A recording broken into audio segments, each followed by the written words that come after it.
siyatarajii. Maana wakati sijaokoka maisha yangu yalikuwa ni magumu. Nyumba nilikuwa naenda naomba nyumba ambazo waliziacha watu nikae. Nilikuwa naenda nagonga ili linatosha, nitafagia nitakaa. Lakini baada ya kuwa nimeokoka maisha yakabadilika. Tena yamebadilika baada ya miaka 2.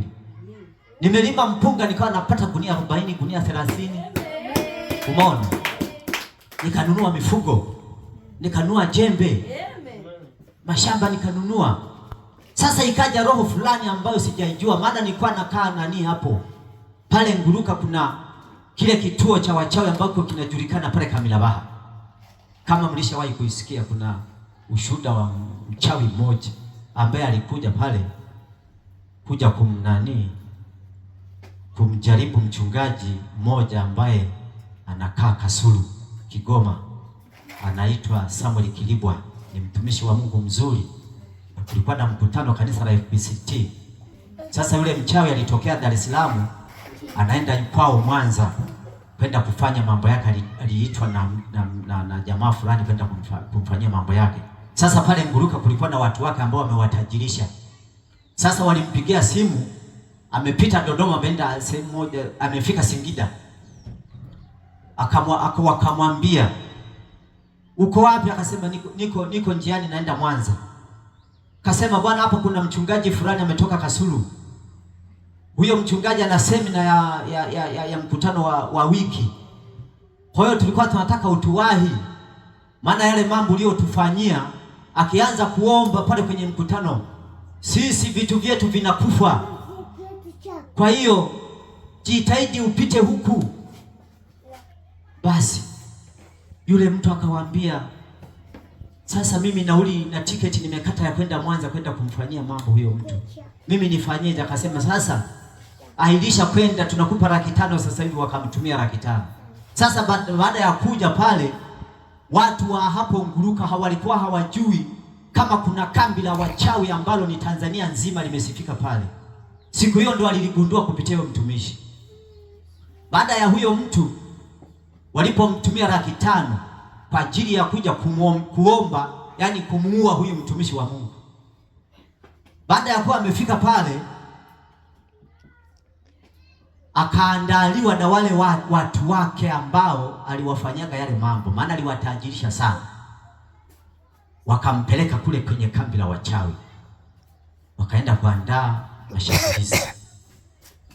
Basi alienda kule, akashinda kule, akalala huko. Akawauliza kwamba mkutano utakuwa saa ngapi? Wakasema mkutano wa pale unaanza saa 8. Kwa hiyo hilo siku alienda yeye muda wa saa 9. Amevaa vizuri, ana suti, halafu ana Biblia, yani ni mtu wa kujigeuza geuza, anaweza kageuka akawa sura ya mtu ambaye mnasali naye. Kwa hiyo alienda akafika pale, wakajua kwamba amekuja mtumishi wa Mungu kama nilivyokuja mimi hapo. Wakampokea, wakampa kiti cha mbele. Baada ya hapo akasubiria akaribishwa mtumishi wa Mungu kwa ajili ya kwanza neno. Basi aliposimama kabla ya mtumishi wa Mungu alipokaribishwa, mtumishi akaguswa, akaambiwa, "Sasa hapa kuna shetani ambaye ameingia. Kuna adui yupo." Akawaambia, "Jamani, mkutano hapa inatakiwa kwanza tuanze kuomba. Tuombeni, kuna kitu hapa kipo." Watu wana upako. Mchungaji alikuwa na upako. Wakaanza kuomba.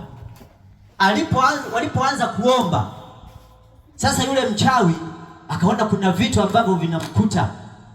Sasa naye yuko vizuri, akawalonga muda huo, akawapiga kipindupindu, akaanza kuwalisha.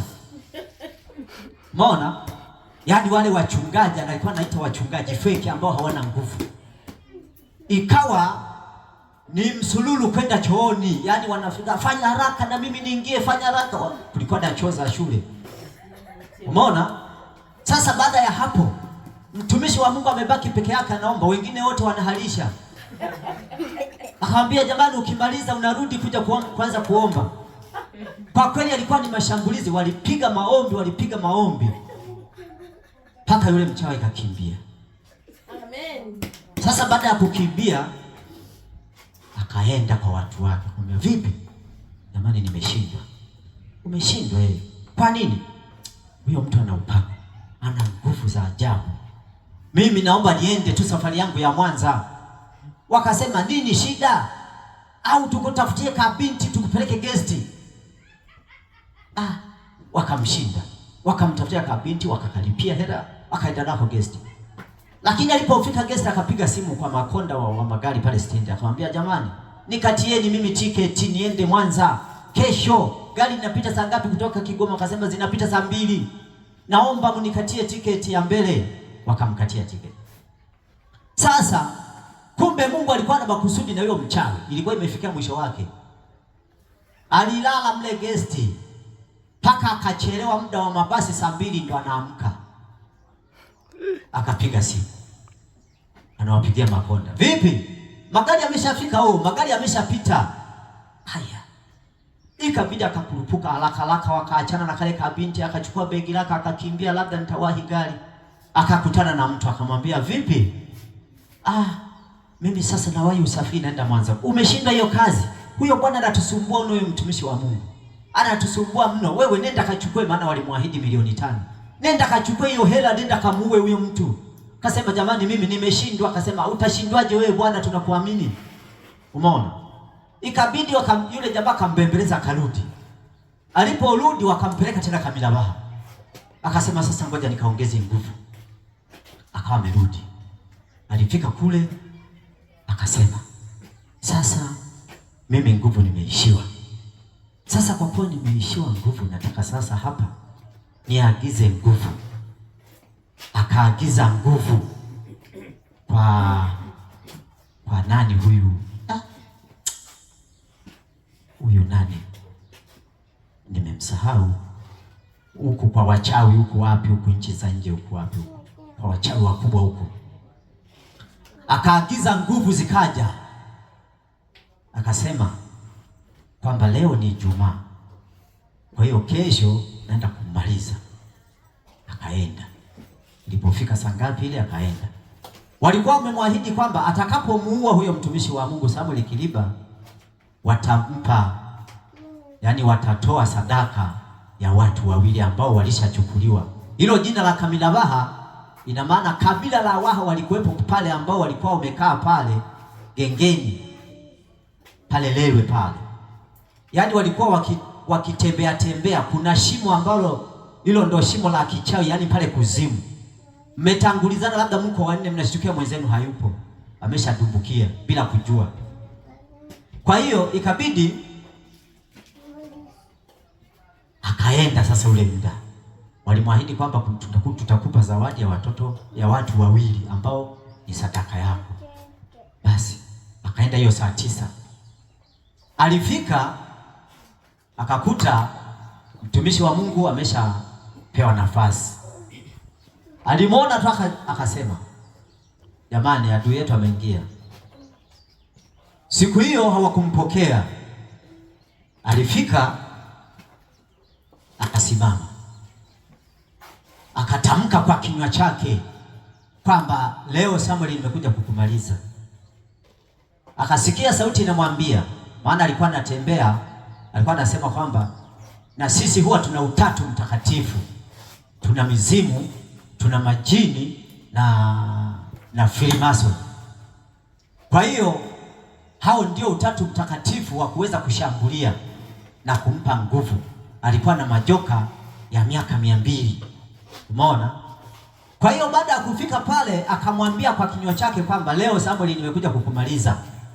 Bila ya yote tunaanza mashambulizi. Umeona? Lakini nataka tupeane zamu. Nianze mimi. Alikuwa na kitu chenye ncha kali ambacho akikusontea hivi, yani hakija kugusa, ila sasa kinaingia ndani. Kikishaingia ndani, kitakapoenda ni kuharibu. Basi Samuel akamwambia anza. Sasa kile kitu kilikuwa ni cha kutumia, yani ukichoma mara moja, kikishindikana basi ukirudia unakufa wewe. Kwa hiyo alipochoma hii mara moja hakuona maumivu yoyote mtumishi. Akamwambia zamu yako imeisha. Mtumishi akaingia kuomba. piga maombi, piga maombi, piga maombi. Hatimaye yule mchawi akadondoka. Alipodondoka wakaanza kumwombea, wakambeba, wakampeleka kwenye chumba cha maombi. Aliwasumbua sana toka saa 10 mpaka saa 12 akawa amefunguliwa. Sasa toka siku ile akawa ameokoka, wakamuongoza sala ya toba, kesho yake akabatizwa. Leo ni mtumishi mzuri, yuko Mwanza.